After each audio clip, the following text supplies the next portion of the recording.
Bonjour et bienvenue dans cette vidéo. Je suis Jean-Cyr Mekamedeb, auteur du programme Entreprendre et réussir en Afrique, qui est un programme qui vous accompagne si vous êtes porteur de projet à mettre en œuvre vos activités en Afrique. Et ici, nous sommes à Brazzaville. Le but de cette vidéo, c'est de vous présenter Monsieur Emmanuel. Bonjour Monsieur Emmanuel. Bonjour Monsieur Nicolas. Voilà Monsieur Jean-Cyr. Jean-Cyr. Voilà. Alors, dans le programme Entreprendre et réussir en Afrique, comme vous le savez, nous sommes en train de mettre en place une équipe avec plusieurs compétences afin de vous aider dans le lancement, la gestion et même le montage de vos projets ici en Afrique. Alors, Monsieur Emmanuel, est-ce que tu peux commencer d'abord par te présenter? Merci beaucoup. Moi, c'est Monsieur Emmanuel Tosoupé.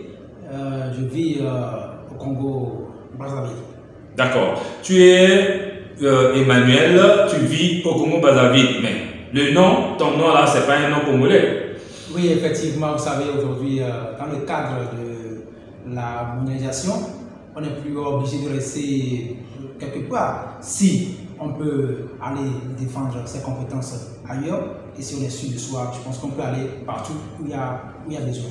Ok, Emmanuel n'a pas dit qu'il est béninois, mais moi j'aime bien donner cette précision-là. Il est béninois, mais il est au Congo-Brazzaville. Tu es ici depuis combien de temps déjà? Ça fait pratiquement 3 ans que je suis ici et je suis toujours dans le domaine agricole.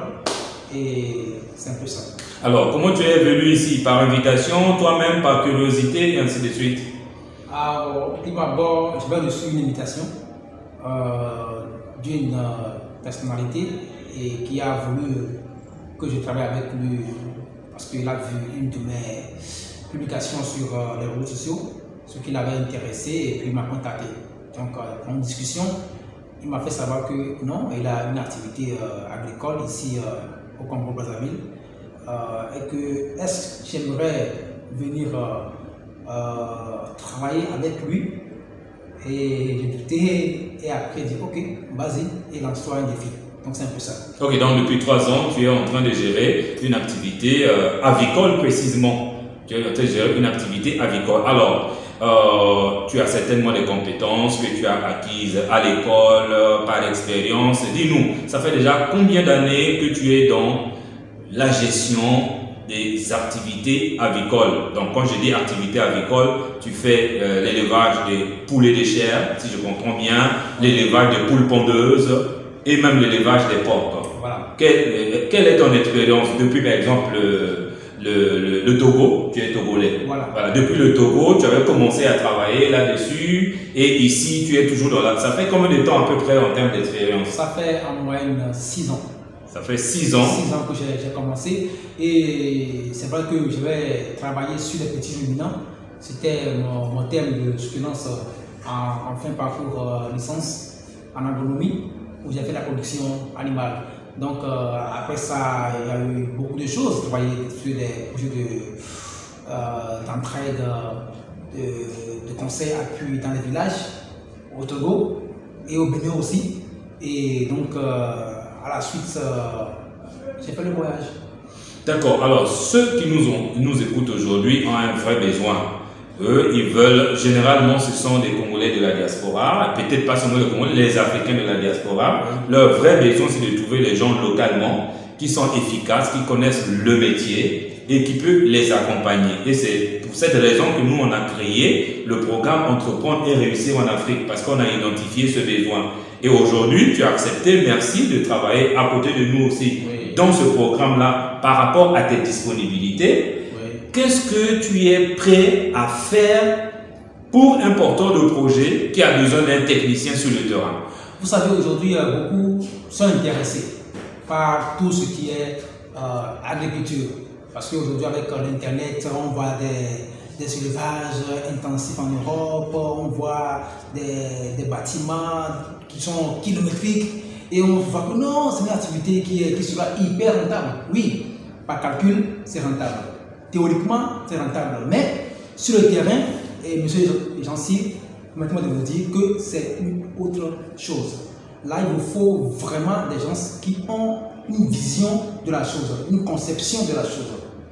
Et si la conception, si l'idée est claire, je pense que la probabilité maintenant pour réussir maintenant cette activité-là est aussi forte pour y arriver.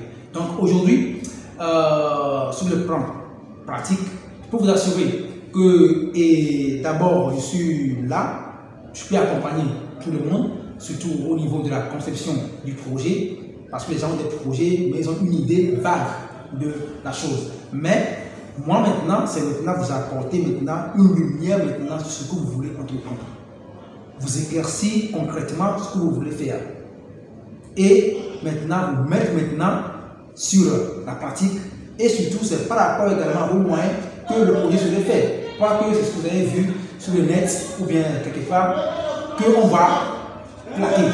Non, on met respectable ça maintenant dans votre contexte financier et maintenant exécuter maintenant votre projet. Donc la gestion, c'est aussi autre chose parce que la conception du projet, c'est autre chose le jour où on va commencer par mettre en place le projet progressivement. C'est autre chose maintenant. La conduite, c'est aussi autre chose. Et la gestion aussi, c'est aussi encore autre chose. Alors voilà, mais ça c'est très important parce que effectivement c'est ce que nous recommandons dans le programme Entreprendre de réussir en Afrique. Avant de faire quoi que ce soit avec qui que ce soit, il faut d'abord que tu puisses maîtriser ce dans quoi tu es en train de vouloir te lancer. Ça c'est l'activité elle-même et le projet. Ça c'est très important. Donc pour toi, tu es prêt à accompagner les gens ensemble avec nous dans la conception du projet lui-même, dans la gestion du projet lui-même.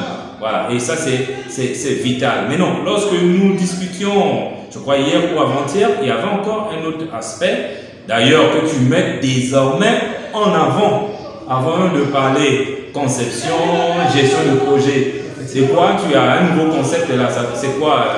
Dis-nous ça, ils veulent nous écouter là. Aujourd'hui, l'expérience que j'ai eue et acquise au fil des années me rassure qu'il y a un autre aspect qui est important à part la production. Et je parlais hier de ça, qui est la psychologie de production agricole.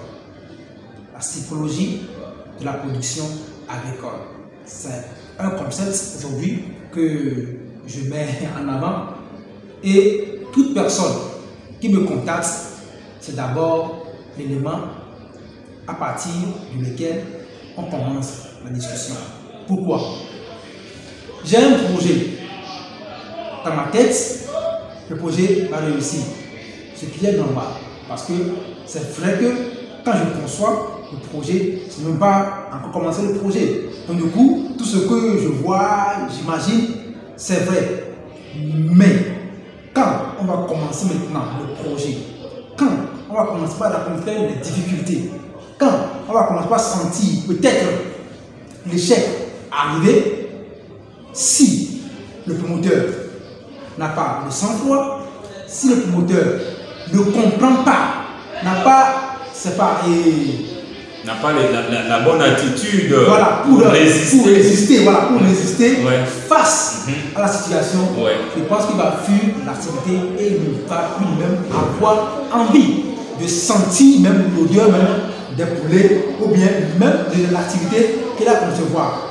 Parce que j'ai un exemple qui est précis d'un ami qui finalement s'est tendu parce que sur le marché, la quantité des œufs qui viennent de l'extérieur ont influencé son coût de production. Donc du coup, il a vu que la seule solution, c'est de finir avec sa propre vie. Et beaucoup d'éleveurs vivent des choses tellement terribles. On ne peut pas dire que c'est parce que l'État ne finance pas. Non, on laisse l'État dans sa zone. Nous, éleveurs, nous qui sommes formés pour ça, nous sommes obligés, je suis obligé d'apporter d'abord cet élément-là qui est que le promoteur ait d'abord une psychologie de fer pour que, au cas où il y a une situation qui ne va pas avantager son activité, il puisse tenir et peut-être continuer à produire. Alors, mais ça, c'est un concept qui est très vrai parce que nous-mêmes, lorsque nous accompagnons des porteurs de projets, on leur pose la question de savoir jusqu'à quel niveau tu es prêt à supporter l'insupportable. Oui, on ne peut pas vraiment rentrer dans les affaires comme ça sans d'abord une préparation mentale et psychologique. Et surtout que dans tout ce qui concerne l'élevage, on travaille avec le vivant. Le vivant a ses réalités, il respire, il doit manger, il tombe malade. Donc si on n'a pas vraiment clair mentalement, c'est des problèmes. Alors, tu as parlé de quelqu'un, un éleveur, qui a trouvé la meilleure solution, c'est de se suicider. Ça se passe à Brazzaville ou au Togo ou non, ça c'est au Togo et à Palimé. C'est la seconde ville du pays. Mais ce n'est pas seulement, ça c'est juste un exemple. Mais j'ai vu encore ce cas-là au Bénin où la personne a laissé catégoriquement l'activité. Il a tout laissé. Et j'ai vu encore ce cas ici, au Congo, Brazzaville, où les gens ont commencé, mais quand les poulets sont morts, sont laissés de leur activité. Et aujourd'hui, quand vous les saluez seulement, je sais que quand nous on parle de poulets, on parle de tout ce qui est champ, on dit ah non, ça va, laisse-moi la faire là, je peux encore merci. C'est ça la réalité. Donc du coup, il faut que ceux qui sont, et c'est pas en Europe, à l'extérieur, savent que l'investissement dans le secteur agricole, c'est une activité qui est risquée. Mais si vous avez de bonnes personnes qui sont autour de vous, réussir, c'est rien. Voilà, si vous avez des bonnes personnes, on va peut-être clore cette vidéo par cette belle parole, cette belle expression. Si vous avez des belles personnes autour de vous, réussir, c'est rien. Et c'est pour cette raison que le programme Entreprendre et réussir en Afrique a été créé. Hier, vous n'avez pas Jean-Cyr que vous voyez, vous n'avez pas Emmanuel que vous voyez. Aujourd'hui, vous en avez.